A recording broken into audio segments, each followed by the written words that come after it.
गौतम गंभीर को लेकर एक गंभीर बात तो नहीं पर एक ठीक ठाक बात करने ही आपके सामने आया हूँ।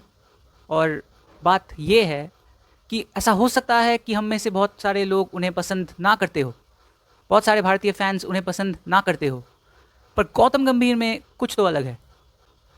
IPL as a mentor KKR को जिताना, जितना श्रेय उन्हें जाता है उतना तो देना पड़ेगा।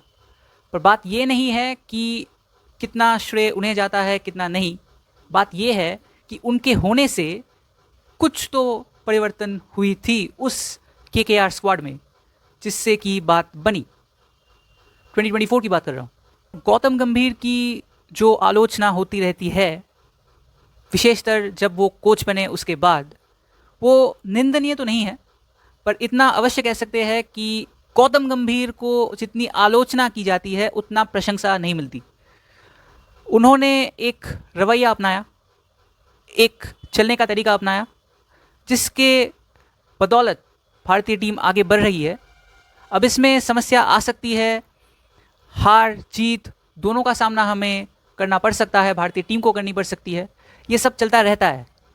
पर क्योंकि उन्होंने कुछ अपनाया और किसी एक तरीके से वो चाहते हैं कि ये टीम आगे बढ़े एज अ कोच, हो सकता है कि हम उन्हें ठीक से समझ नहीं पा रहे, क्योंकि उनके कोचिंग में कुछ तो बात है, कुछ तो ऐसा है जो उनके कोचिंग में भारतीय टीम कर रही है, जिससे ड्रेसिंग रूम को और जो नए खिलाड़ी है जो बहुत दिन के बाद वापस आ रहे हैं और जो युवा खिलाड़ी है ही, इन सब को कहीं ना कहीं तो कॉन्फिडेंस मिल रही है।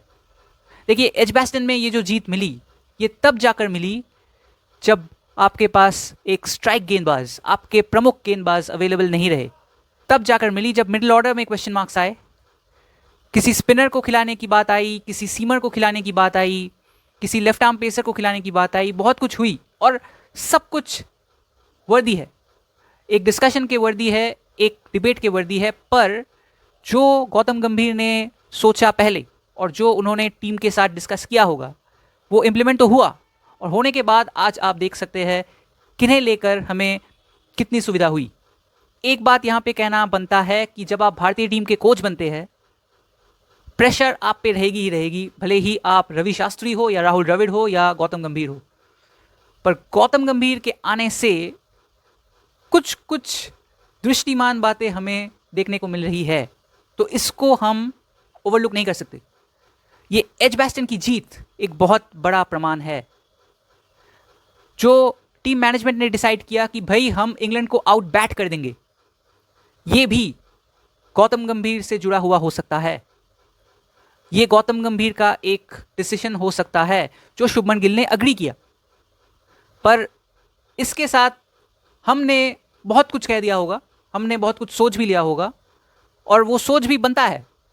डिक्लेरेशन पहले होनी चाहिए थी, 400 का टारगेट दे सकते थे, चलिए 500 का टारगेट दे सकते थे, 600 का टारगेट क्यों दिए, ये हम कह सकते हैं, इसमें कोई भूल नहीं है। पर जो पॉइंट है वो ये कि कुछ सोच के किया गया था। जो कुछ भी सोच के किया गया हो वो एक सोचा समझा प्लान है, वो एक रणनीति है। हम हो सकता है वो देख नहीं पाए, क्योंकि जिस तरह से एजबैस्टन में परफॉर्मेंस रही, जिस तरह से भारत ने पिच को रीड किया और जिस तरह से हर एक खिलाड़ी ने अपना बेस्ट दिया, ये दिखता था कि टीम मैनेजमेंट का एक बहुत बड़ा एफर्ट रहा होगा। और ये भी पॉइंट है कि टीम मैनेजमेंट के एक प्रमुख व्यक्ति हेड कोच होंगे। तो गौतम गंभीर को हमें एक अलग दृष्टिकोण से देखना पड़ेगा, वो है ही अलग। उनका स्टाइल आप कहिए, उनका अप्रोच आप कहिए, उनकी जो एबिलिटी है एज अ लीडर, उनकी जो एबिलिटी है एज अ कोच, ये डिफरेंट है। ये पहले हम जिन्हें देखे उनकी तरह नहीं है।